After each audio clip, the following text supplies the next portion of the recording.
तो internet speed बहुत सारी चीज़ों पर मैटर करता है, जैसा कि आपका नेटवर्क ऑपरेटर एंड बहुत कुछ। बट एक चीज़ ऐसा है जो कि अगर आपके स्मार्टफोन के अंदर इनेबल रहता है या फिर वो आपके स्मार्टफोन के अंदर है, जिसको कि कहते हैं हम लोग कैरियर एग्रीगेशन, यानी कि सिंपल वर्ड्स में समझो जो LTE प्लस करके आता है, अगर आपके वो स्मार्टफोन में आता है तो आपके स्मार्टफोन के अंदर एक अच्छा बैंड यूज़ हुआ है एंड इसके कारण से आपके स्मार्टफोन के अंदर एक अच्छा इंटरनेट स्पीड मिल पाता है दूसरे स्मार्टफोन से, यानी कि आपके स्मार्टफोन के अंदर एक अच्छा नेटवर्क बैंड यूज़ करा गया है।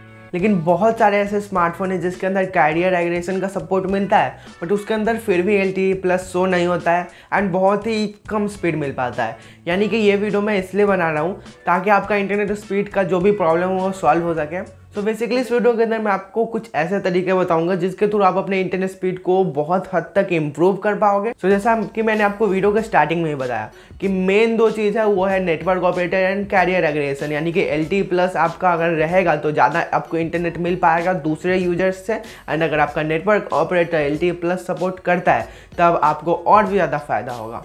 एंड ये सारे network operators LTE plus support करते हैं। तो यहाँ पे ना दो केसेस हो सकती है। पहला कि ये कि आपका नेटवर्क ऑपरेटर ही खराब आपको इंटरनेट प्रोवाइड कर रहा है, जैसे कि अगर आप BSNL का नेट यूज़ करोगे तो बहुत ही बुरा एक्सपीरियंस रहेगा आपका, एंड वहीं पे अगर आप एयरटेल का यूज़ करते हो तो आपको थोड़ा सा और अच्छा मिलेगा एक्सपीरियंस। एंड दूसरा केस कुछ ऐसा है जो कि मोस्ट ऑफ द यूजर्स के साथ होता है, जो कि आपके स्मार्टफोन के कुछ सेटिंग्स एंड कुछ ऐसे सेटिंग्स इनेबल रहते हैं जिसके कारण से आपका स्मार्टफोन अच्छे से नेट को यूज़ नहीं कर पाता है। सो कभी क्या होता है कि बहुत सारे ऐसे स्मार्टफोन होते हैं जो कि कुछ ज़्यादा ही हीट होते हैं एंड इस कारण से उनसे स्मार्टफोन में नेटवर्क अच्छे से नहीं आ पाता एंड उसके अंदर अच्छे से नेट नहीं चल पाता। एंड ऐसा देखा गया है कि 20% यूजर्स के साथ यही होता है कि उनका स्मार्टफोन हीट करने का कारण नेटवर्क अच्छे से नहीं आता है एंड बहुत ही नेट स्लो चलता है। सो इसके लिए एक सॉल्यूशन है, वो है आपको CPU कूलर, क्योंकि आपका CPU ही ज़्यादा हीट करता है। बहुत सारे ऐसे स्मार्टफोन है, मेनली ये देखा गया है Realme एंड Redmi के स्मार्टफोन में कि वो स्मार्टफोन कभी ज़्यादा हीट करते हैं आउटडोर में खासकर। एंड इस टाइम पर आप एक एप्लीकेशन का यूज़ कर सकते हो, कोई भी एक CPU कूलर का।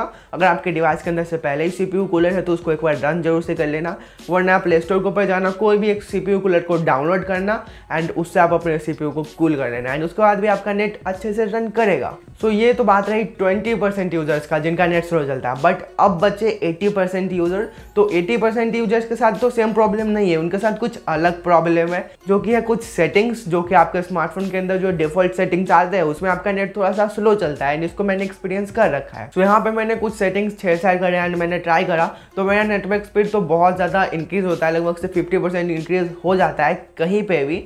तो पहले चीज़ तो ये है कि आप APN सेटिंग जो है उसको चेंज कर सकते हो, जैसे कि मैंने एक नया APN बना लिया है Jio 4G प्लस एंड इसके अंदर आपको क्या कुछ सेटिंग्स करना है वो अभी आप देख सकते हो। अगर आप इसको भी ट्राई करते हो तो आपका नेट अच्छे से इंप्रूव होगा एंड चलेगा। एंड आप यही सेम चीज़ कर सकते हो एयरटेल के साथ, वहाँ पे भी आप APN setting Airtel 4G plus ऐसा कुछ लिख के कर सकते हो सेटिंग्स, बाकी सारे सेटिंग्स सेम रखना एंड ऐसे आपका इंटरनेट स्पीड बूस्ट होता है एंड इसको मैंने ट्राई कर रखा है। सो आज की इस वीडियो के लिए बस इतना ही। अगर आपको वीडियो पसंद आया हो लाइक कर देना, चैनल पे पहले वाला सब्सक्राइब कर देना। मिलते हैं नेक्स्ट वीडियो में। Thanks for watching, bye.